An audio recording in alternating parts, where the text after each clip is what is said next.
C'est un Oscar Pistorius très ébranlé qui s'est exprimé pour la première fois à la barre à Pretoria.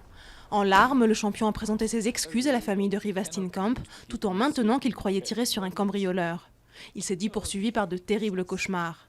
Pistorius encourt une peine de 25 ans de prison s'il est reconnu coupable de meurtre prémédité. Des activistes pro-russes proclament une république souveraine à Donetsk. Des manifestants occupent pendant quelques heures le bâtiment de l'administration de Kharkiv. L'Est de l'Ukraine connaît depuis dimanche une poussée de tension. Pour Kiev, pas de doute, il s'agit d'une agression téléguidée par Moscou pour démembrer le pays, alors que Poutine s'est engagé à défendre par tous les moyens les populations russophones.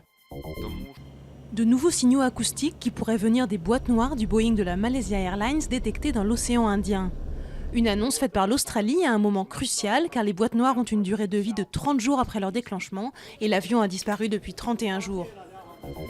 Coup de tonnerre au procès de Maurice Agnolet. L'un de ses fils a confié à la justice que son père lui avait avoué avoir tué sa maîtresse, Agnès Leroux. Il l'aurait tuée par balle avant d'abandonner son cadavre près d'une route. Le corps de la riche héritière d'un casino niçois n'a jamais été retrouvé. L'autre fils de Maurice Agnolet se dit abasourdi par ces révélations et accuse son frère de schizophrénie. Utiliser Facebook contribue-t-il au bonheur national brut ? Oui, répondent les Bhoutanais, qui sont déjà 80 000 à utiliser le réseau social.